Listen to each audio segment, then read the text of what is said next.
Remember, there can only be two.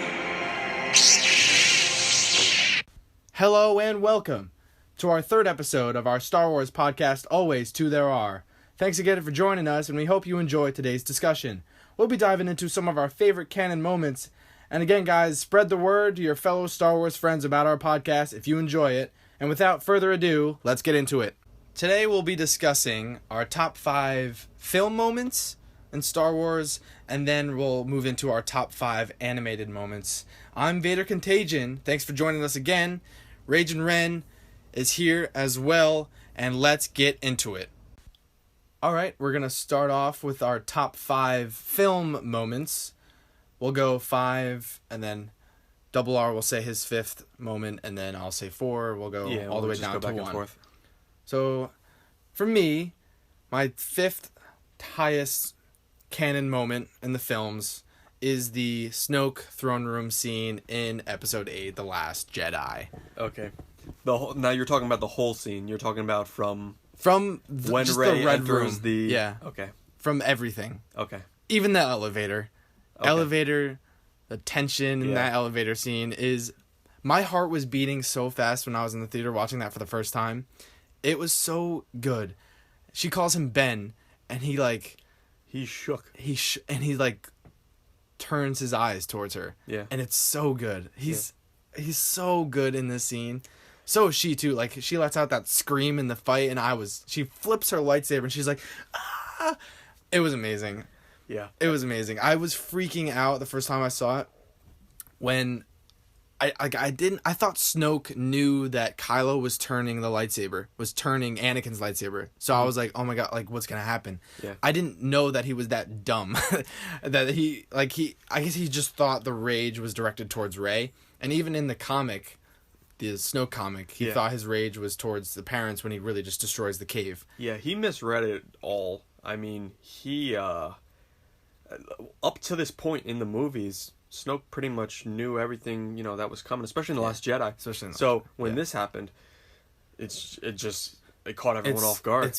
It's so good though, and then the music, honestly, one of the it's top 5. It's the music when she catches the lightsaber, and the music swells up, and you're just like, oh man, and then you see the red tint color on Kylo's face as he ignites his lightsaber, just looking down at Rey. The lightsaber is forced to her, it's forced towards them. She lifts up and grabs it from off screen, and then Snoke's body just the top half just falls.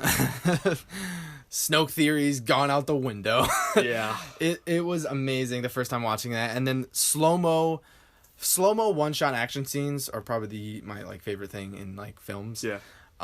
So for that to start off like that, and it's slow-mo, and he hits one of the Praetorian Guards' staff, and then they start, and it's fast paced, and they're going, and then she grabs his thigh, and Reylo, and he kicks her or supports her or whatever. She kicks. It's so great. I saw it without my friend, and then I saw it with my other friend, not Double R here, for his first time. And when he was watching that scene, I looked over, and he was literally shaking in his seat. He was moving up and down in his seat because he was like, oh my god, this is happening. Because he's a sucker for one-shot slow-mo action scenes too. Action scenes like and that. That was especially Star Wars. Yeah, that was the big lightsaber fight. And just... Especially it was the first time in the sequel trilogy that they did something like that. Yeah. So it was really the main fight. I was freaking out. And then I was like, this is going to go anywhere. I was like, maybe Rey's going to join him. That would be insane. And, that didn't happen. But still, just that whole moment, it was amazing. And just everything before that. When Snoke's torturing the information out of Rey while she's floating in the air, screaming for life, that was in the trailer. I was like, oh my god, this is amazing. This is insane. This is insanity. And it's great. So I'm going to just let you talk about that now, because this scene is on my list, but it's not number 5. Okay. So I guess when we get to it, I'll say what I'd like to say about it. But it's 5 on my list. It's up there. Other things in the scene make it less awesome. At least, that's why it's 5. It's not, 4 or 3. But just the back-to-back awesomeness. Kylo taking on like 3 guards at one time with his stance, his lightsaber, his hair's in his face, and the lightsaber crackling. I love it. His lightsaber's amazing. Everything really just in that whole revelation of Snoke's death. He's climactic. Nothing. He's nothing now. And then it ends with Anakin's lightsaber, now Rey's lightsaber, getting, completely destroyed. And that whole scene ends with, Holdo light speed. It's just everything about it was great. It was great. A lot of stuff at once. It's very fast paced. Yeah. Or not at once, but one after the other. Yeah. But I'll continue talking about it once it reaches my my list, my rank. My heart was beating so fast for my friend in his seat while he was shaking. I was. This wasn't even the first time you saw it. No, it was like second or third time I was seeing it, and he was shaking. And we saw it with Double R here later that day, so we watched Last Jedi twice in that day. Which I think that was my second time seeing it too. Yeah. You're probably third time. Yeah. It was great. And it was IMAX too when I was watching it with my other friend. Yeah. That was so cool. I don't remember, but I don't think I saw The Last Jedi in IMAX. I'm not too sure. Either way, whichever way you see it, you go watch it on a toaster oven. It's still amazing. It's great. I applaud Rian Johnson for doing that. That was cool. So we'll go Double R. What's your fifth? What's your fifth? Okay, so my fifth for movies is Order 66 / The March on the Jedi Temple. Solid.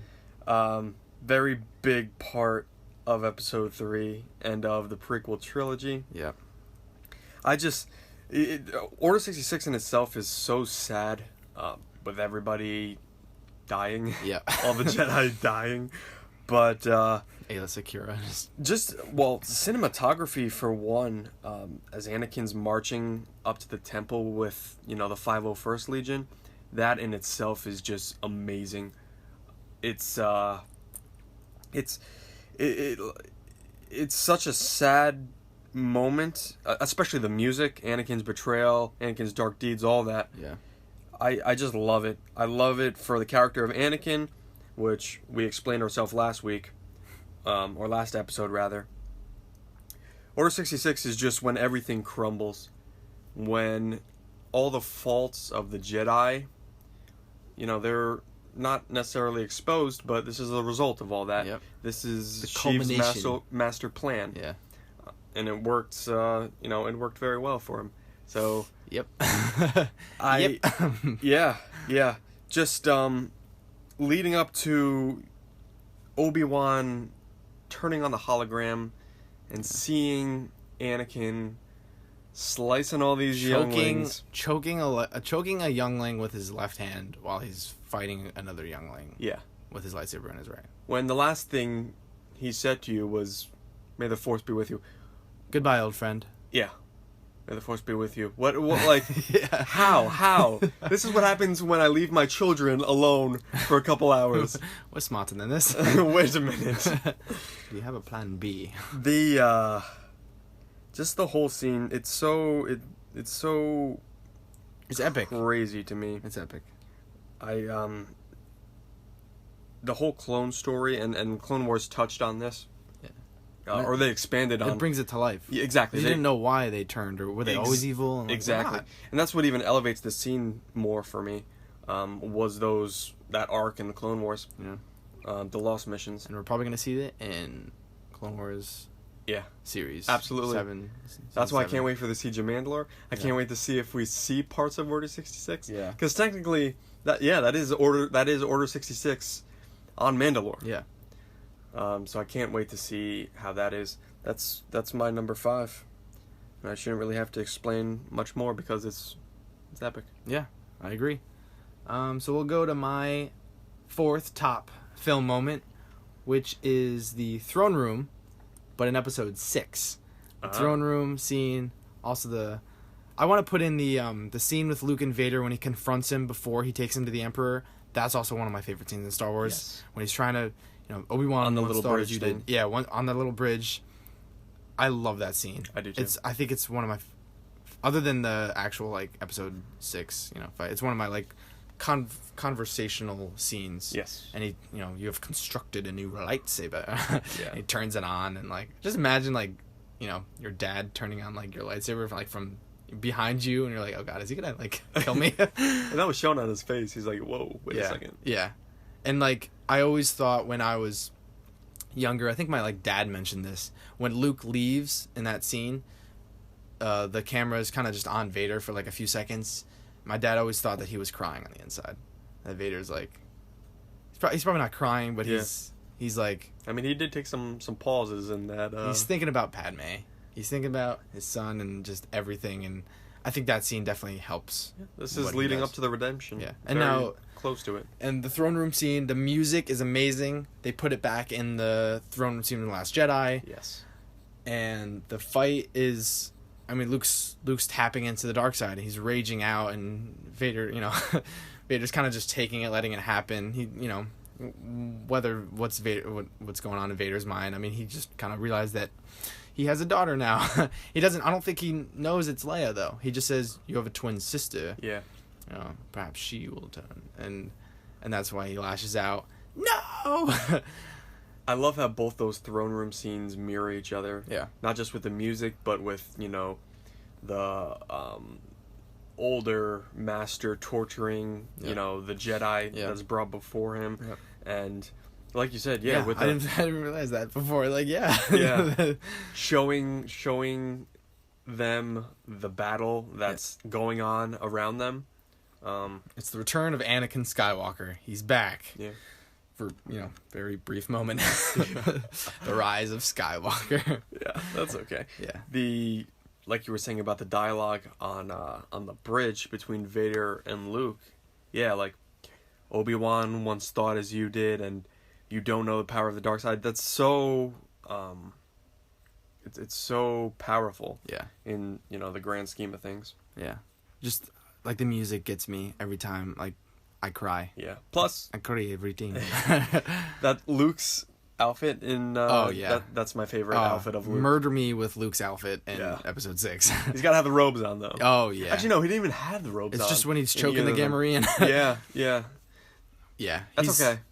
Anything because Luke in black with his green saber. Anyone in black with a lightsaber, I'll take that. Pretty badass. Yeah, I love it. It's great, and just the fight, and then even Vader throwing his lightsaber at the bridge. And and falling down, and that's really the Emperor's only scene in the original trilogy, like in live form. It's true. Other than like, in that movie before that scene. Yeah. But like the whole confrontation, Luke forces the lightsaber, and they start the fight. The iconic shot with the lightsabers clashing, and the Emperor just laughing in the background. It's a huge moment for Luke too. Yeah. He's kind of tapping into his anger, and at that moment, the Emperor, he did, or Vader and the Emperor, they got to him, and it ends especially when they started film saga. Yeah. Started mentioning Leia and all that, and then it's. And I don't think Vader ever found out that it was Leia, because I think it's mentioned in Bloodline that Vader never knew the truth about who his daughter was. No, it's just sister, Luke's sister, and leave it at that. Pretty sure. That's so heartbreaking. It is. And he probably knows now because he's a Force ghost, and he's been talking to Luke for all these years. Yeah. So imagine that revelation. Yeah. That's true. That's crazy, because he tortured her in A New Hope. Exactly, yeah. So maybe it's better that he didn't learn right away. Yeah. He died a little bit in peace. Not that he didn't have regrets, because my God, did Vader do some shit. Yeah. I'm not. I think Vader picking up the Emperor and like throwing him down the shaft, like back then in the 80s, like that was like a cool death, but like thinking about it now, I don't think that would have gone well if that happened today. That death, like he picked him up. He just had his hands up. Yeah. So that's why if Palpatine is really back for 9, how is he going to go out? And it's probably going to be more epic. Not saying that it wasn't epic back then. No, but I know what you're saying. Yeah. And I agree with you. That's there was the theory going around that the dark side energy that came up from the shaft trapped itself in Vader's mask or something like that. That would and maybe be that's, you know, how he is released. Yeah. In 9. Yeah. I don't know. It's Kylo crushes the mask and then releases Palpatine. Yeah. Squeezes him out like a juicer. What have you done, Kylo? Yeah. So yeah, we'll transition to Double R's number 4 scene. Okay, my number 4. I do have to pull it up. Okay, so number 4. Let me just make sure I'm counting this right. 5, 4, 3, 2, 1. Okay, yep. He failed trig, guys. I did Twice. once. I don't know that. This is on Canon It doesn't count. But so number 4 for me would be in the latest Star Wars movie, live action Solo, when Maul was revealed as the leader of Crimson Dawn. That didn't make my list, but my God, I couldn't talk for the rest of the night. Yes. It was such, like, the moment in itself was fantastic, but just what the moment did for Star Wars, Yep. It brought in something from the animated series, something from outside of the films, and it bridged it together with the movies. And that was something that I don't think anybody expected. Oh, yeah, no. It was just awesome. It really just sparked my interest again with Maul and his story, because I went back after watching that, and, you know, I went through the story of Maul through Episode 1, the Clone Wars, and basically everything that we had up until then, and actually past then, because, you know, we knew his fate. His story is one of the... It's also another one of the most tragic in Star Wars. Yeah. But it's so fascinating, and I think that is the perfect role for him during that time. It's so like awesome. The Sith. Yeah. He's back as a crime lord. Yeah, the Sith, as he would put, took everything from him. Yep. He is back in that seat of power.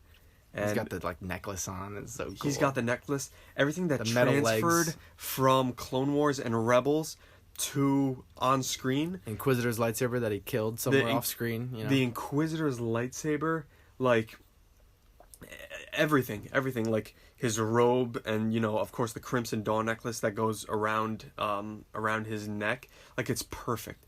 And icing on the cake that Sam Witwer voiced him. That was it. And Ray Park came back for him. They could have easily CGI'd him on, you know, some other. And people person. thought it was CGI because it looked weird. It was a hologram, and like the lightsaber tint on his face made it look less red. But he was older. But you know, it's an older Ray Park. Yeah. It's supposed to be an older Maul. And he's kind of buff too. He's he's not like the Rebels Maul, because the Rebels Maul is like years later, and he's like been stuck on. But still, Rebels is not miniaturized, but their characters are all. It's the animation style. Yeah, that's I don't true. think exactly. he's really They're all that skinny. Even the lightsabers are even all skinny. Canon and Ezra are skinny like that. Yeah. But Maul, and just to see him, like, I don't know when you got the click of holy hell. I thought it was like Palpatine was going through my mind, because I know Sam voices Palpatine. That was the first thing that went through my mind. But then I'm like, why would it be even Palpatine? before then, I'm like, oh, I know this voice. Yeah. And then, it was. I couldn't see the metal legs. I don't remember if I noticed the metal legs at first. I don't know if I noticed like the creaking. I didn't notice it at first. As he started talking, I was like, "There's no way. There's no way. Yeah. There's no way they did this." Yeah. And then like before he revealed the hood, I don't even know. I don't remember if I knew. Yeah. Until he revealed the hood, or I had it. I was holding out hope. I was trying to look, and like I want to say I saw like a tinge of red on the face. You could see it when his hood is up. If you watch it again, you could see his face. But he pulls back the hood. Duel of the Fates just plays in the background. I flipped. I don't even know. It was amazing. We didn't, like, our eyes were fixating on the movie the whole time. I distinctly remember when that happened, we both turned, because we were sitting next to each other. Yeah. We turned and looked at each other. Yeah. And like, what just happened? Yeah. I remember they did this. leaving the theater, and you kind of just like, I curled up into a ball in the backseat of my car, and I refused to say anything because I was like, oh my God, I love Star Wars canon. I love Star Wars. We both started crying. Yeah. Or tearing up, it was at least. very emotional. It was something that... And it gave us hope for, like, oh, if they make another solo movie, or now they can make him like a Maul movie or like a Maul series now. Yeah. And there's a rumor... Which is rumors Crimson going Dawn, around. You know, or solo spinoff. Man, if that happens, like that's my next big kind of want. Yeah. But... it will add more to Maul's story, even though we know how it ends. Yeah. There's hope. But there's hope. I mean, you know, Kenobi's official now. There's always hope. You know, rebellions are built on hope. But I would love to see Emilia Clarke come back. Yeah, with Ray Park and Sam Witwer. I loved her, and especially that added more to her character too, because she knows who Maul is. She's been dealing with him and Dryden Voss, and that just makes everything. Like, I was wondering who's this big bad guy that they're talking about. Like, it can't be like Jabba. Like what? And it's Maul because he has the Force. He's a dark side user, and he's got a lightsaber. And then everything clicked. Like, Kira was taught Teras Kasi from Voss, who obviously learned it from Maul. That's his fighting technique. Yeah. You know, Dryden when he was saying... so cool. I didn't know that. Like, that never clicked for me. Yeah, exactly. Dryden's like, you know who I answer to, and you know, whatever he said, there'd be consequences or something like that. It's all just, like, everything clicks. The savagery of Crimson Dawn, of course it all roots to Maul. Of course he would murder, like, all the, they're talking on Savareen about that, like, village that they murdered. Yeah, cut off the tongues and all that. He cut off heads in Clone Wars. Yeah, that's got Maul written all over it. Yeah. So that just that movie, or that scene in that movie, just brought it over the top to me. I loved Solo. It wasn't the best Star Wars movie, but it wasn't the worst. I thought Ron Howard did a good job, and thank you, whoever's idea this was. It was the story group. No, it was I want to say it was Kasdan's son. John Kasdan. Yeah. Yeah.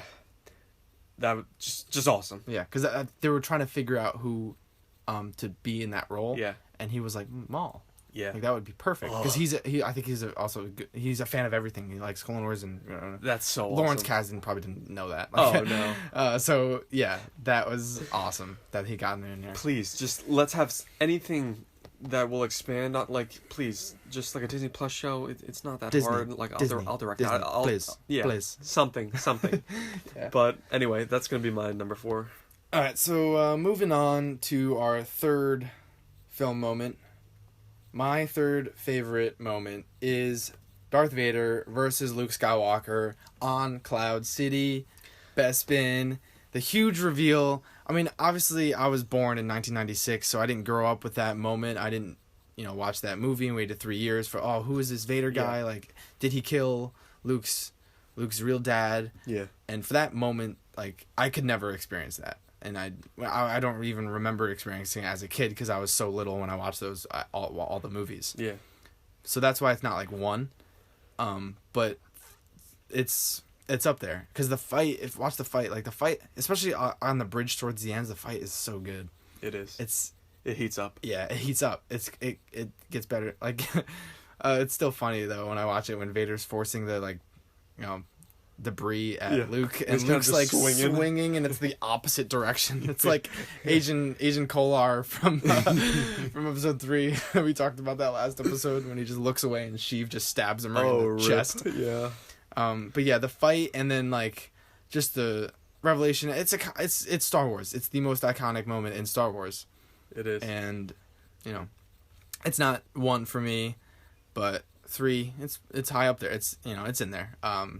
Everything about it. It's great. It's high up there. Before I even saw Star Wars, I kind of knew the Luke, I am your father line. So that's why it wasn't... No, I am your father. Too much of a like shock. Yeah. Or not a shock, but too impactful. Yeah. Which is insane that's like the most misquoted line of all time. Yeah. Yeah, that's true. Yeah. But it's still one of the most, biggest scenes in all of Star Wars, regardless of if you knew it or not before then. Yeah. So, yeah, hell yeah, it's gonna be number 3 for you. Yeah. I agree with everything you said. It's a bittersweet ending.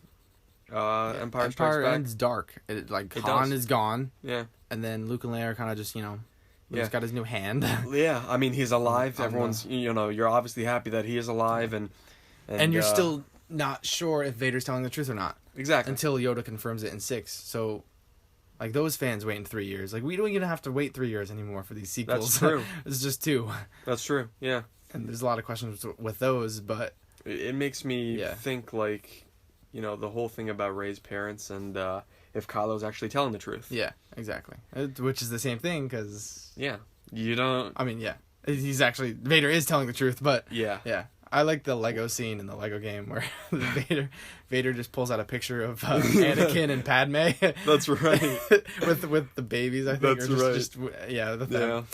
That was great. In the theatrical cut of Empire Strikes Back before they even cast Natalie Portman. So that moment is 3. Double R, really, you know, nothing really to add to that because it's, you know, it's just iconic. It's amazing. You pretty much said everything that there is to say. Is to say about it. Yeah. Let's go to your number 3.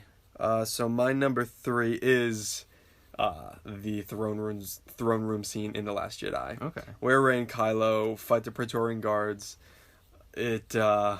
Man. Everything you said, plus more. Like, it's just... Rey and Kylo's relationship throughout The Last Jedi, I honestly thought... Yeah, like you said, I didn't know what to think. Is Rey going to turn bad? Is Rey going to be able to pull Kylo... to the light side. After he killed Snoke, you know, that was my initial thoughts. I'm like, damn, that's it. It's Rey and Ben versus, you know, the rest of Snoke's guards. Yeah. But even the parallels with the elevator scene, like you were mentioning, and, you know, Rey talking to Ben, thinking that he could, or she can, you know, help him, like they were saying, between the Force connection, which that in itself, just the thought that not Palpatine, Snoke was bridging both of their minds, and when he even told Rey that, you saw Kylo like look up, like you kidding me? Yeah, like for the first time, you gonna die. That scene, he looked up, like I think that's when he decided, like maybe he was on the fence of it. Who knows what Kylo was deciding? I don't know if it's in the novelization or anything. I don't remember. Yeah, but you know, in the elevator.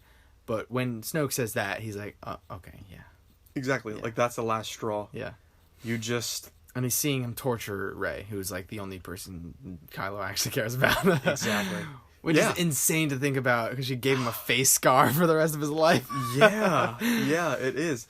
I mean, it's so diabolical, Snoke bridging both of their minds. First of all, just having the power to do that from across the galaxy. Yeah. But, yeah, just the revelation that... I mean, they're both shook, but Rey's like, wow, I thought I was doing this. Not I was doing this. Yeah. I thought that I was actually trying to get to Ben. Meanwhile, I'm just being used as the second pawn here. Yeah. For Snoke to get to me. Yeah. To get to Skywalker. Which is going to be hard for 9, especially for fans who, like, want Rey and Kylo to, like, you know, be friends after everything, because she left him. She did. And he's destroyed. She shuts him out. That's how Last Jedi ends. She shuts the door of the Falcon. He reached out to her one final time. Yeah, he did. He's like, he's looking at her like a puppy dog. He's like, please help me. Yeah. And she's like, nope. Yeah. You let my friends die. Like, nope. I know there's gonna be a time jump. I want to see.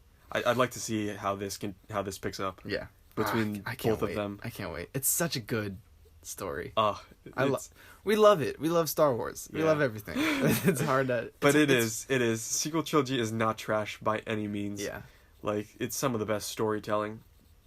Rey's not a Mary Sue. Never mind. I'm not going to get into that. But, she's a scavenger. She's been defending herself on Jakku for years.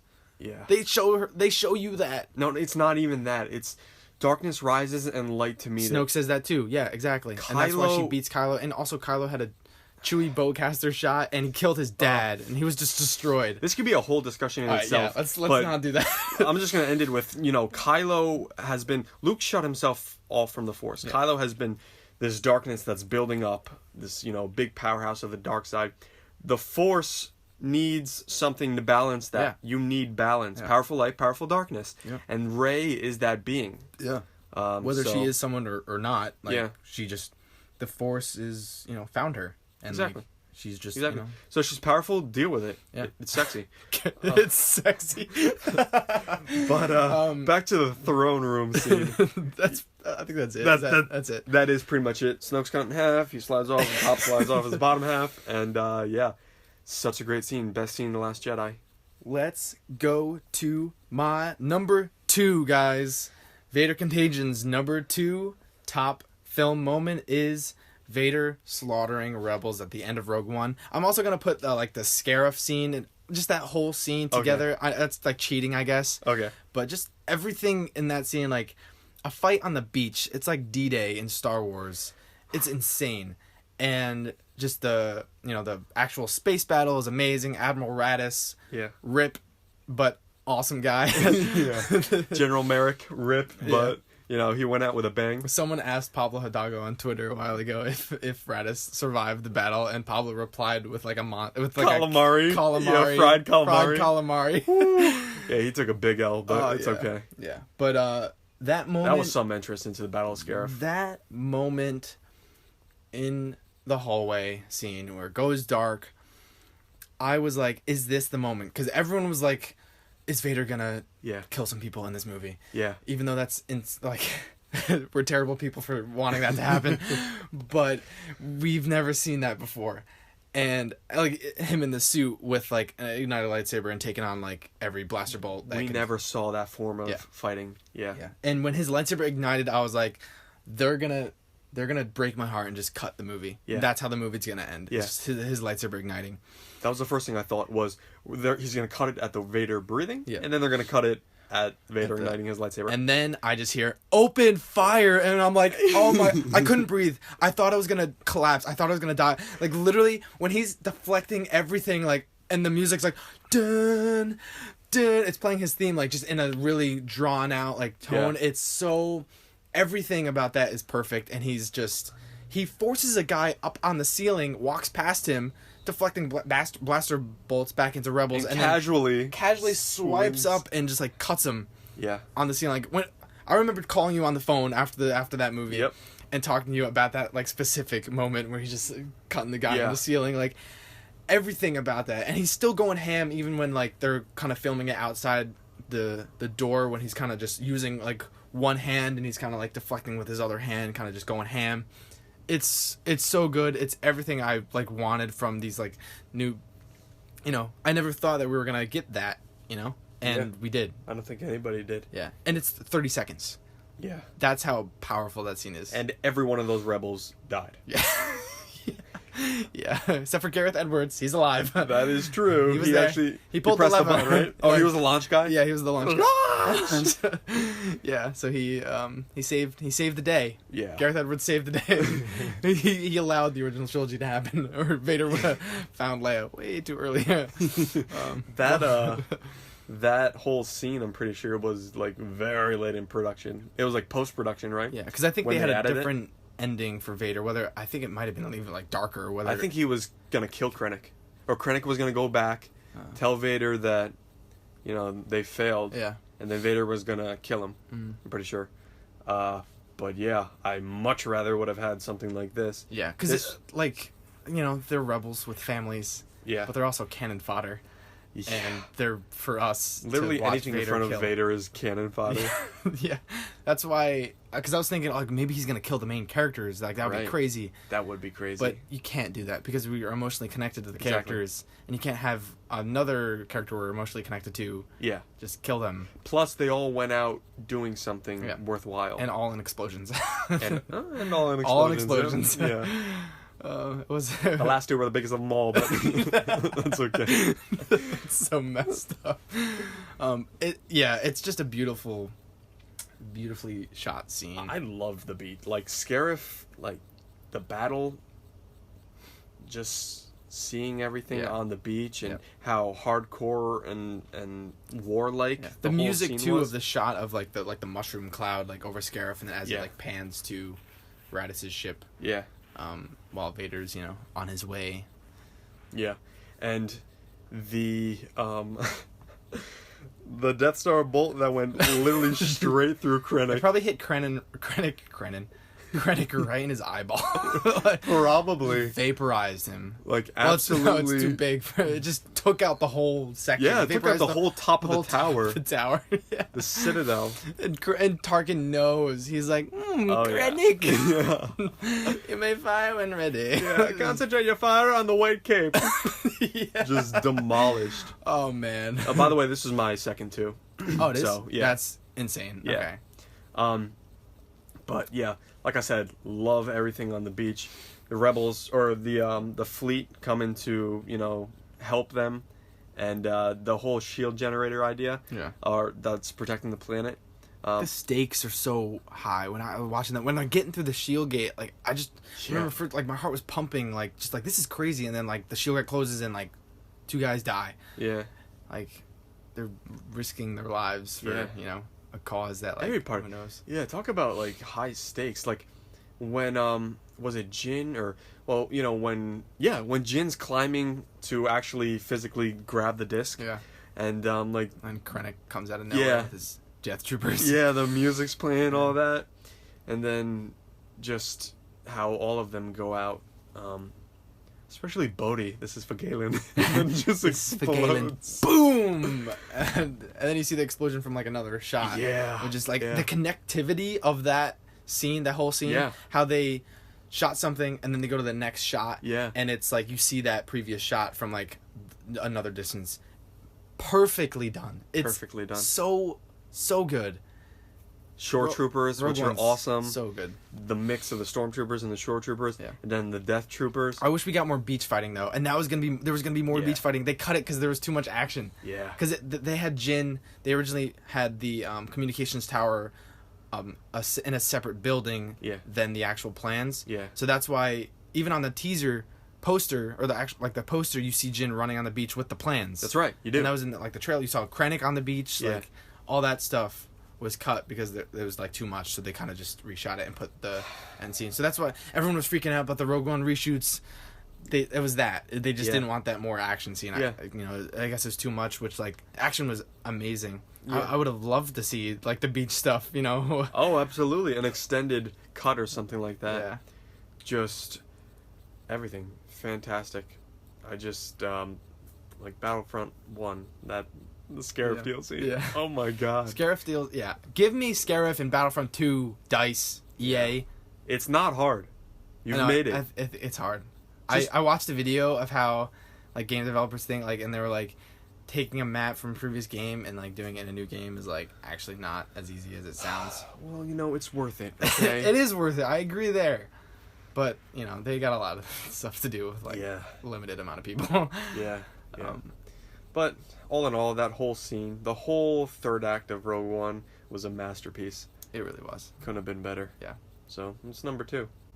Which brings us to our number 1 film moment we both have in common, again, is Anakin versus Obi-Wan in Revenge of the Sith on Mustafar. Yes. It is one of my favorite moments in all of film history. Agreed. Yeah. And the prequels are very polarizing. Yeah. Maybe not now as much as before. But not to me. But not to me. Excuse me. It's so... I just love it. It's hard. How can you hate it? How can you? I can't. I mean, you know, I guess the dialogue and people don't like that type of lightsaber fighting. Yeah. But I'm so lost in the Star Wars world that like I don't see it as a movie or like people actually writing this stuff. I see it as things that are happening to people. Exactly. Star Wars is real, people. We're living it. Yeah, we're accessing like holocron data entries of stuff that actually has happened a long time ago in a galaxy far, far away. Oh man. I've lost it. It's been a long day. It's okay. Anakin vs. Obi-Wan. The best moment in all of Star Wars. Yeah. All my canon moments. It's the top film moment. It's also the top moment. From when Padme lands and meets Anakin. Yeah. To when Anakin realizes that Obi-Wan followed her or stowed away there. You know, she sees him, and she's like, oh, no, this is not what's going on. No. But, oh, man. Just the confrontation between Anakin and Obi-Wan, and, you know, them going back and forth, and Obi-Wan realizing this is not the Anakin that I last spoke to, the Anakin that I last saw. He is truly lost. Yeah. And, you know, Obi-Wan's gonna do what he must. Yeah. Only a Sith deals in absolutes, you know, clearly. Turns on his lightsaber. Obi-Wan. Exactly. Technically, he is dealing in absolutes while saying that, but, you know, man's got to do what a man's got to do. Ironic. Yeah. Either way, fantastic. Just both of them battling it out, and testing each other. Yeah. Ewan and Hayden just like practicing every like morning, like doing those for hours and hours, and just the final product is so rewarding that we're still talking about it to this extent. Like, so, you know, rewarding. Just 14 years later. Just visually going through that little tunnel, sparking all around them. Lights. The force push. Yeah. Little standoff. Yeah. I love the moment because that right before that moment, it's cutting between Yoda versus Palpatine, which is like Ultimate Jedi versus Ultimate Sith, in the Senate chambers, which, okay. Yeah, that's cool. Yeah, no, it's awesome. The Senate throwing the Senate. The Senate throwing the Senate at, not the Senate. Yeah. It's someone trying to control the Senate. So it's cut, and Duel of Fates is playing. Yeah. And then it like kind of switches to Battle of the Heroes. I don't really. It goes back and forth. And it's so rapid. John Williams, you're honestly like just above everyone else. Yes. And it's cutting back and forth with that fight, and then like the Senate, they're on the main Senate pod, and it's rising as the music is uplifting and rising, and then it cuts to Anakin and Obi-Wan like ferociously like you know, clashing lightsabers, and then it's right before they do that little like spin show-offy trick, and then do the Force, and get forced together, which I love it because like. I love the showy off. Yeah, I love it. I people hate it. I get that. It looks great. Dumb, but it's so cool. It's so cool. I love the parallels that people are making with Rey and Kylo in the water, and then Anakin and Obi-Wan in the fire, and like just seeing those two shots next to each other. Yeah, for 9. Yeah, for 9. Yeah. That has me so excited. Yeah. Anakin and Obi-Wan, like, like, it's heartbreaking, especially at the end, you know, Anakin testing his limits and, you know, failing, but, just heartbreaking, Obi-Wan having to leave him, doesn't have the strength to finish it, and, you know, the whole, you were my brother, I loved you, you were the chosen one, you know, you were, supposed to destroy the Sith, not join them, it's just all perfect. There's no other, like, I don't know, every time I think of prequels, I think of that. Every time I think of Revenge of the Sith, I obviously think of that. Every time I read a Star Wars novel, I'm like, Anakin and Obi-Wan fought in this universe. Yeah. Every time I wake up, every time the alarm goes off, I'm like, well, I'm still living in a world where Anakin and Obi-Wan fought. On a fiery planet. Please, symbolizing hell. If we get another lightsaber battle anywhere close to that in 9, I will be content. Yeah. You won't. No, but it's gonna be still amazing for this. Yeah. It's separate. Yeah. But it's everything. It's like Anakin burning on the slopes of Mustafar is like probably the most tragic thing to go down in like like science fiction film wise. Absolutely. And of course, like from the acting point of view, I think Hayden did a great job. And I think of that part. I think that's also his favorite scene too. Yeah. I was like watching an interview like a while ago, and he was like, "Yeah, that's actually my favorite scene." I think I'm pretty sure it's the Mustafar stuff. Okay. Which it's true because he's perfect for that. I still think he's perfect for Anakin. Yeah, my mom didn't want me to watch that movie when I was young because of that scene. Yeah. Watched it anyway, but my mom hates watching that movie now because of that scene. Yeah. In the big picture, you know, it's perfect. It's something that, you know, has to happen to his character, and his arrogance is blinds him. Yeah. Dark side is not the right path to go. Like, oh, you're gonna get more power. No, you may have like more power, And then, but you're not gonna be happy. Vader's suffering for the rest of his life. Exactly. Until Luke comes in. And just the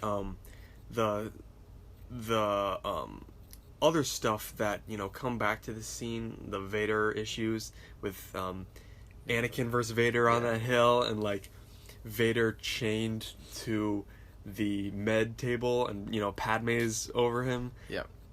That stuff also just elevates this whole thing. It's because they're taking it from this scene that we love. Yeah. And we love seeing it like mentioned again. Like absolutely. Vader's just to find out that his castle, his sanctum is on Mustafar. Yeah. How is that not on my list? Like that. That's kind of just there. That's kind of like the equal of like a Maul cameo. Like they're both 6. Like that's true. They're so good, but like it's so brief. But like just it builds so much for Star Wars universe. Like it builds like Vader has a castle. It really does. Mustafar, and Maul could be in more movies or probably on a show, but he was in a movie again. Yeah. Like just that aspect of storytelling. And Charles Soule takes that story another level. to another level on how, you know, how and why it's built, where it's built. I don't know how I feel about like the multiple castles being built. Like he keeps failing. Like it's like a comedic effect. Yeah. It's like a montage of here we go again. Yeah. Vader's killing people left and right. I really like the tuning fork design though, that it focuses the dark side energy. Oh yeah. And I love the whole fact that it was built like on top of an ancient Sith kind of he built it cave. On top of the cave that he bled his kyber crystal in. Which is where Snoke got his ring, by the way. Yep. Just not sure if that's going to be of any relevance or if it's just like a cameo, but who knows. If I see Kylo Ren on Mustafar in Episode 9, I wouldn't put it past them. I don't know if I could survive that movie if I see that. Yeah, I know. It depends if the water fight on the Death Star is in the beginning. Yeah, where it is exactly. Because then what's the end fight going to be? Is it going to be like unknown regions with the Sith fleet, or is it going to be... I'm not even thinking of it as an end fight. I'm thinking of it as like a scene where like we're brought to where Kylo has set up shop. Yeah. You know? And he's chose to, like Snoke's gone, he's chose to... find a base. Find a base where his, you know, grandfather... That could be where the mask is being kept. Who knows? We don't know. Could be like right next to the freaking Bacta tank or whatever. I still think, you know, why put that in Rogue One if you weren't gonna use it like in the Skywalker saga? Why put that in Rogue One, in the Darth Vader comic, in Vader Immortal? Yeah. It's a Lego set. Like, there's a lot of marketing for it. I want to think that it's not for nothing, but who knows? We'll see. Yeah, even if it's not, it's still awesome to know that it exists. Oh yeah. Yeah. Which it didn't even click when I first saw Rogue One. Yeah. Like I just see like the one stream of lava because like it didn't really look as like, you know, lava. Yeah. Lava like. Like when Vader was like when the shuttle was landing or when Vader was talking to Tarkin or not Tarkin, Krennic, and you could like kind of see outside. Yeah. Yeah. That's sick. They also don't have a title card on it because that would have ruined it. Oh yeah. If you said Mustafar, that's the one planet. That's Vader. Yeah, that's the one planet that doesn't have a title card, and that's why. Yeah. Because it would have spoiled the scene. Awesome. Again, great choice. Yeah. Love it. So that's our top 5 film moments of Star Wars. Moving on to our top 5 animated series moments. I really can't wait to talk about this because Clone Wars and Rebels both... I like Clone Wars more, but Rebels was also just beautiful. Yeah. Dave Filoni's a genius. I hopped on the Rebels bandwagon much later than you. I wasn't really sure about it. Yeah. But it ended, man, especially the end of season 2. Well, we'll get into it. Yeah. So, I guess I'll start it off. So my number 5 is going to be, spoilers, if you haven't seen Star Wars Rebels, click away, even though we've probably spoiled this before, is Darth Maul's death in Star Wars Rebels. That's my number 5. Well, we're weird. Are we twins? So that's 3 in a row. So Obi-Wan, really Ben Kenobi versus Darth Maul in Star Wars Rebels. We watched this episode together. We did. When it came out. And we were like shocked. First of all, what were you expecting going into this? I didn't know because, well, as we were watching the episode, it was like, already 18 minutes in, and we're like, we got like 3 minutes left. What's gonna happen? It was just Ezra and Chopper for a solid 15 minutes. Yeah. Sand People cameo. Yeah. So at first I was like, that's a bummer. Because they marketed, like Obi-Wan or Ben v. Maul. You're in the wrong place. Yeah. Which Steven Stanton, perfect. Like, how? You're so talented. Yeah. He's so good. Please recognize me. I was like, Alec Guinness, are you back? Especially in the trailer, yeah. You're like, yeah. What? Yeah. Yeah, that scene, it means so much, and it's not like a flashy, like, Anakin v. Obi-Wan scene. Like, there's much more behind Anakin v. Obi-Wan, but this, like, means so much more. You have to really know what's actually going on. And, like, Sam Witwer and Freddie Prinze Jr. were actually explaining what is going on. Yeah, that's one of my favorite videos. Yeah. I think it was at a con that they were talking about it, or at least Sam Witwer was. But I was not...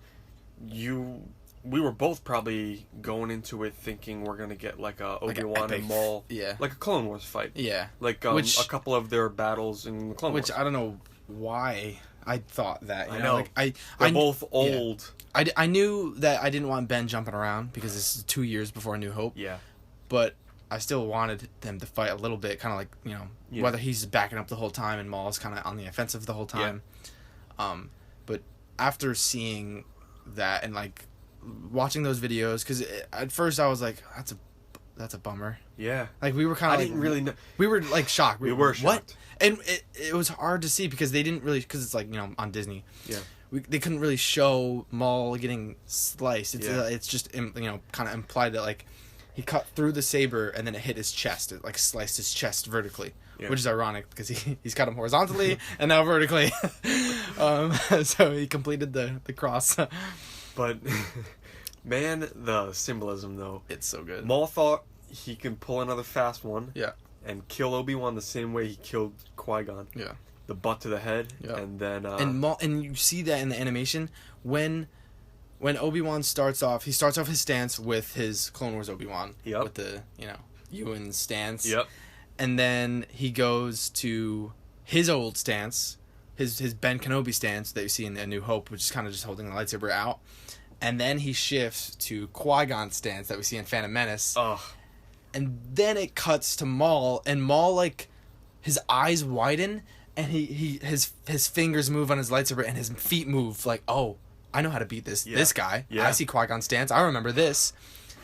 Ben's getting in his head before they even clash a saber together. Like, I wish I caught that the first viewing. Yeah, because we were just it was comical for us, like the first viewing. It was kind of just like staring. Yeah, exactly. Because we keep going back and forth. And it's when you first see something, you're not gonna catch everything because you're so like what's gonna happen? What's gonna happen? Like, this is crazy. You can't analyze it like that. You can't understand its meaning, or we're just dumb. But no, it's understandable. But I did watch reactions where, there was a couple of people who actually got that first view, like, oh, damn, he's in, that's Qui-Gon's stance, Well, I think I got that. Okay.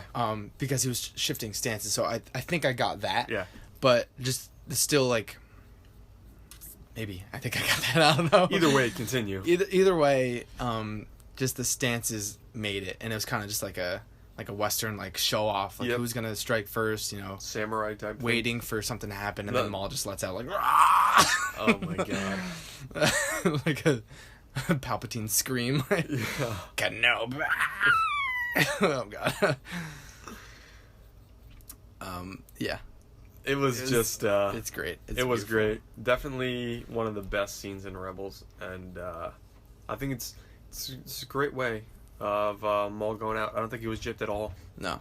Yeah. No, it's perfect for what his character was, because even Ben is saying, like, your desire to dominate, to possess, you have nothing. Yeah, just the dialogue going back and forth. Yeah. It's so powerful to Maul's story and to Ben's story. Like, Maul cannot let go of this hate. He cannot let go of the hatred. By this revenge and anger, which, we know what happens. Took down Anakin, but he's consumed by revenge and anger, like towards the Sith, towards Palpatine, and then towards Kenobi. Although that did keep him alive in the waste, garbage. That's true. His hatred, which is how powerful that is. Yeah, like Maul is very powerful, but Ben's just smart. It's true. And plus, when Maul figures out, Maul's also really smart too, because he figures it out. He's like, why come to this place? Not simply to hide. No, you have a purpose here. Yeah. Perhaps you are protecting something? No, protecting someone. And then Ben is like... That's when he's like, wow, this can't just be a conversation. He can't leave this planet alive. Exactly. Yeah. That's when he ignites the lightsaber, and then he does the Obi-Wan stance. And then just like 3 clashes, and he slices him, and he dies in his arms. Obi-Wan loses everyone in his arms. Qui-Gon, Satine, and Maul. Even his nemesis. Yeah. And then in canon, he like made a Maul pyre, right? He like burned him alive. He made a fire. Yeah. He just added to that fire that Maul knocked out. Literally everybody dies in front of Obi-Wan. And even the Luke cameo too. And they got I think that's gotta be the Baru dialogue from A New Hope. It sounds the same. Oh, it definitely is. Like, Luke. Yeah. And you just see like 17-year-old Luke like trotting his way. Yeah, although he looked a lot younger from afar. It's just because like it's from the distance. It is. Yeah, you're Maybe right. he had a girl spirit in the last 2 years. Took some Tatooine steroids. Yeah, a lot of blue milk. Twin sons testosterone. Yeah. Everything really just about it's the like the symbolism and like what the true meanings are of like the fighting stances, and just how they show that in animation is just well done. Props to the Star Wars Rebels team. Agreed. Filoni, you did it again. Let's move to number 4, which on my list is, again, spoilers for Star Wars Rebels, is Kanan Jarrus's death. Okay, yeah. That didn't make my list, but I think that was number 6. I saw this with a person who must not be named. Sure. Ex-girlfriend. Anyway, we were both crying. And I knew it was coming because the episode was called Jedi Knight. Mm-hmm. And the music, again, Kevin Kiner knocked it out of the park. It's like devastating. Hera's scream, Kanan! Devastating. Just, the fuel pod, he's literally holding the fire. He's forcing back fire. Yeah. That's how awesome this guy is. Force field. Yeah. And you can see the force field. Like, it's so cool how they did it. It is really cool. And then he forces Hera and Ezra back into the shuttle. And just, it's perfect. His eyes clear up. His eyes clear up, and he can see again. And he can see Hera, his love, again. For the last time. For the last time. And she knows it, too. And who knows an animated series, like, could be like this, Yeah. Canon definitely went out. Which is why Star Wars is like on another level. Star Wars is on another level. It is. It is. A whole Disney XD show can, hit you in the feels like that. Oh, yeah. It can make you cry for days. And that's what this scene did to me. And I kept watching it. I would just be scrolling through YouTube and I'd see it and I'd be like, no, not again. And then I have to click it, though. I'm thinking of a meme that your brother made regarding that scene. I can't say it, but I don't know if you know what it is.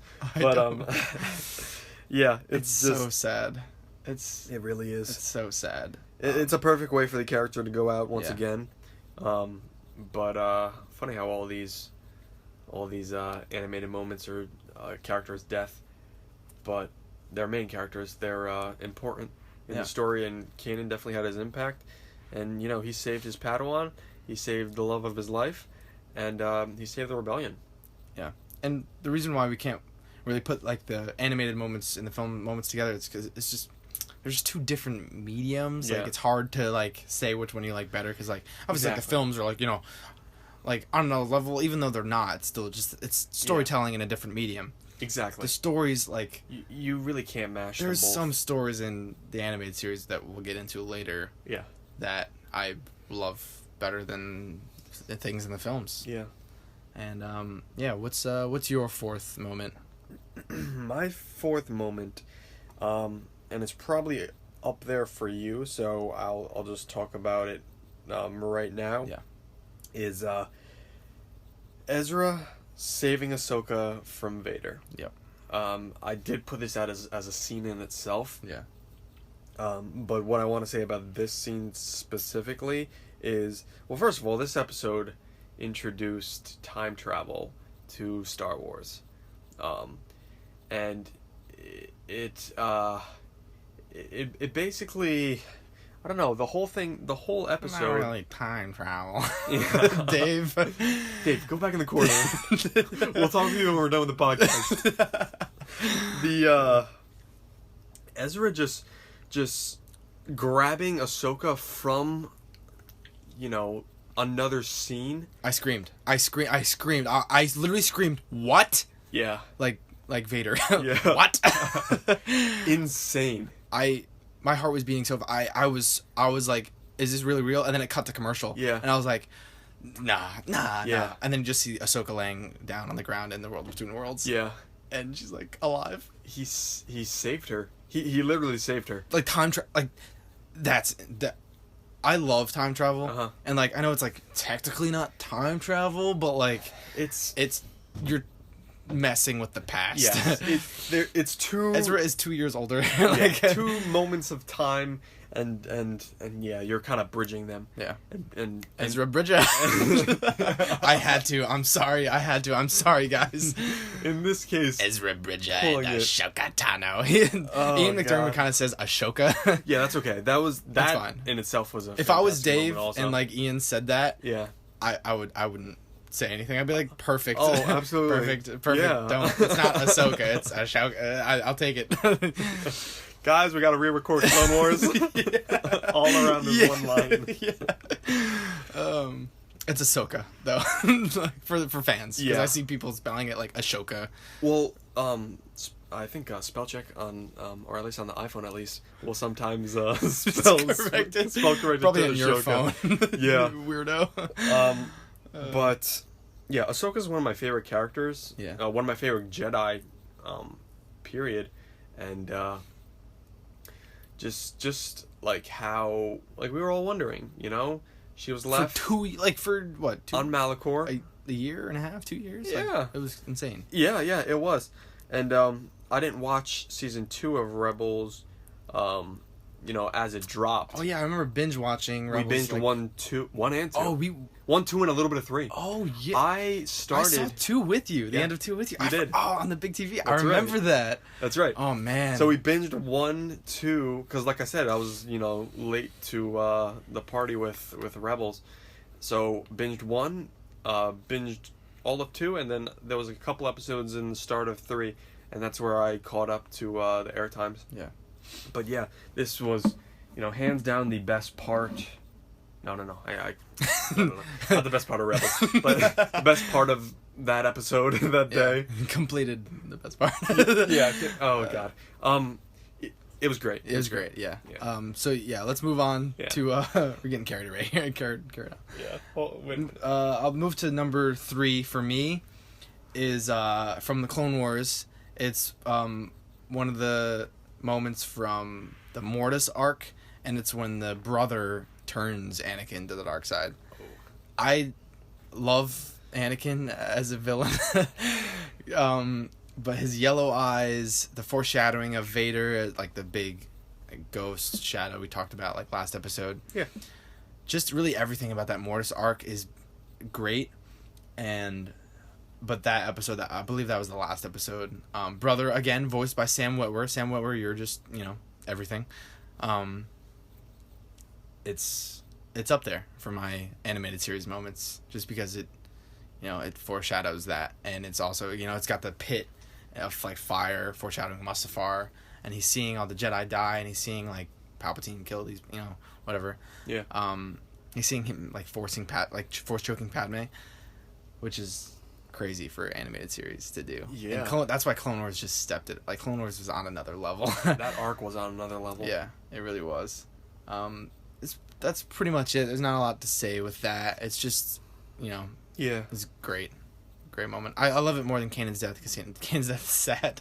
It's true. It's true. Plus, it's a little longer Kanan. Just Yeah. A few seconds. Yeah, definitely. What's your third? My third or second? We're on third. We're on third, yeah. So my third kind of mashes with your first, which also mashes with my first. So I'll skip the third for now, and we'll talk about it with your first. Fair enough. And my first. Okay, I think I know what you're talking about. Yeah. Yeah. Because I cheated. We'll get to that later. You kind of broke it down, but yeah. We'll just move on to your second. My second is Darth Maul and Savage Opress versus the Emperor in the episode The Lawless, which is crazy how I know the episode name because that episode stands out as a Clone Wars top-notch episode. Yes. Other than the Mortis arcs and yes. Citadel arcs, but that fight so good. The music is great. Palpatine is taking on them both, cackling. Just the moves that he's doing. He's doing his spin move. That is my favorite lightsaber battle in all of Clone Wars. Yeah. I'm with you. Obi-Wan versus Maul and Savage is up there too because I watched that recently. It is so good. It is, but my God, how Palpatine just manhandles both of them. Yeah. First of all, his entrance, before he even enters, he's got his theme going. The room. The guards are elevated and 50 feet up in the air. The air. With ease as he opens the door and crushes their dead bodies or crushes their choked out bodies. This is my second as well. Oh yeah. Yeah. So we gotta stop doing this. yeah. We didn't. I've been looking at my test. We haven't. See, we didn't even go over. We didn't even know. Our opposing. Yeah, because top moments. I wanted to be a surprise. Yeah, exactly. And of course, most of our lists we think very much alike. Yeah. But yeah, just remember there can only be two. Palpatine really putting Maul in his place. Maul rising up this is at this point. Maul is at the peak of power. He took down Pre Vizsla and he's leading the Death Watch, really ruling Mandalore from the sidelines. And he's got his apprentice his apprentice.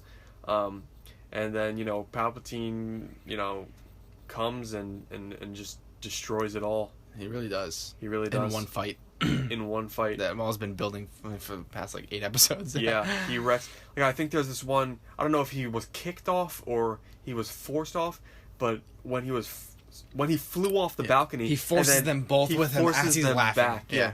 He pulls the Battlefront 2 Kylo midair. His pull dominance. Yeah, pull dominance.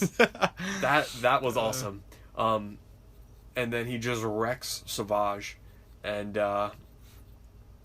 just him and Maul and him, the Force lightning, and the whole have mercy. And have mercy. There is no mercy. Fantastic. Leading into the Son of Dathomir comic. And then Disney canceled Clone Wars. So that was all going to be, an arc. Yeah. Which they put it in a comic called The Son of Dathomir. Yeah. So because Palpatine said, I have other plans for you. Yeah.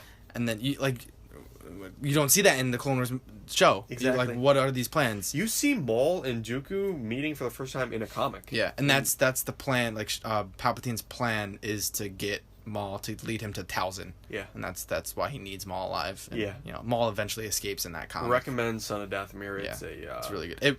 It was supposed to be Clone Wars episodes. It's the only Dark Horse comic that's canon. Yeah. But it's really good. I think last year or the year before they finally put it onto trade volume. Yeah, for Marvel. Yeah, for Marvel, yep. And I reread it. I got it. So good, good. But yeah, that whole scene, that whole fight. And even it's going back and forth with Obi-Wan and the Mandalorians and the battle of Mandalore. It's true. With that shot of Obi-Wan with his lightsaber out and the Mandalorian armor with just the battle going on, iconic. Very, very iconic. Can't wait for that in Clone Wars. Man, I can't wait for the Siege of Mandalore. Let's go back to Mandalore. Yeah. Number 2. Yeah, so that's number 2 for us, and then I guess we'll start with your number 3 because we'll go back to your number 3 because it ties in with my number 1. So my number 3, like I said, I broke it down a little bit. We did a little differently than you, But my number 3 was, if I can actually find it here, it was Ahsoka leaving the Jedi Order. Yeah. So I guess now I rank this as the saddest moment in all of Star Wars, at least for me, more than Order 66. More than Anakin burning on Mustafar? Yeah, more than Anakin burning on Mustafar, more than Han Solo dying. It leads to that. Like it's just it leads to everything. It leads to all It leads to Han Solo's exactly. It leads all the way there. It leads to freaking Chewie roasting the porg in The Last Jedi. Like it's I when I first saw that, like that was one of that. It just hit me. The whole arc of Ahsoka and her being framed. I know we talked about this last episode and how it leads to Anakin's downfall. The music of Ahsoka leaving. Yeah, Ahsoka's theme is brilliant. And we talked about it last time of how Anakin, sympathizing with Ahsoka, like, I know why you want to leave the Order. Exactly. Intent. Yeah. Padme. Yeah. It's just it's heartbreaking. The whole, like, I love that arc in the Clone Wars, but it makes me mad sometimes, so I don't watch it. I mean, I can't watch it anymore because it's looking off Netflix until November. But Barris. Oh my god, I hate her. I hate her so much. Yeah. She ruined everything. She's but yeah, that leading into their reunion, not a very happy reunion, but their confrontation, Twilight of the Apprentice. And that's my number 1. Me too. So yeah, I guess I used Raging Ren's third. You kind of mash it all to one. Yeah, because it's really just one. You don't get Ahsoka v Vader without Ahsoka leaving the Order. Yeah, you don't get that emotional impact on that. That's true. So, but I remember watching Twilight of the Apprentice on my phone. Yeah, because I didn't have Disney XD at college, so I was just watching it on my phone, and I don't think it hit me because I was still into Star Wars and I was watching Rebels, but I wasn't as obsessed as I am now. But just from Vader's mask being cut, because Ahsoka still doesn't know it's Anakin. Vader's saying Anakin Skywalker was weak. I destroyed him. Ahsoka's like, then I will avenge his death. Revenge is not the Jedi way. And then she pulls a Lord of the Rings and goes, I am no Jedi. And then it ignites her lightsabers, and the music swells up, and she attacks him, and that fight ensues. And just everything about that fight is great. You can even add in the whole Ahsoka vision where she was talking to Anakin. Yeah. Or where Anakin was talking to her. And they bring Matt Lanter back for that scene and the scene at the end. Yeah. Yeah. With the mask. And it's fantastic. Yeah. She saved Ezra, then Ezra saved her. Yeah. Yeah, I have my one is Ahsoka leaving the Order with Ahsoka v Vader and time travel. So I have those 3 parts as my one because it's all connected. It is one thing, and and you can't get the other one without Ahsoka leaving and the that Order. Scene is it trumps a lot of the movie, a lot of the top live action film Ahsoka scenes. versus Vader is probably my second other than Anakin of the Obi-Wan, it's maybe my second. It's great. It's so good. It's so sad though, and it shows that he's truly lost. Yeah. As of now, Yeah. He's lost, and that's why the fight in season 4 we get to see that fight again. Yeah. What happened when that door shut. And just for that to happen, I just wanted to see that fight. But for Ezra to find a world between worlds and reach through a portal and grab Ahsoka out from the past and save her life, that's on another level. That's nothing I would have thought of. Dave Filoni, I didn't see that coming. Yeah, a surprise to be sure, but a welcome one. You just can't. Even the ending of how she's ends, alive, where they're both limping away. Yeah. The music's playing. The Convor is flying. Yep. And you see, and that Convor was in the World Between Worlds, which Yeah. is how it got on. Yep. Morai. Morai is the name. How it got on Malachor. Malachor, yeah, Malachor. So just everything is just, it was perfectly well done. A very well deserved top animated moment for sure. Yeah. Might which I love Clone rewatch Wars that tonight. yeah, I love. Let's watch it now. Yeah. I rewatch, like, Clone Wars is like my I love Clone Wars. I like it more than Rebels. Yeah. But Rebels has like Me too. 3 of my top 5 are Rebels.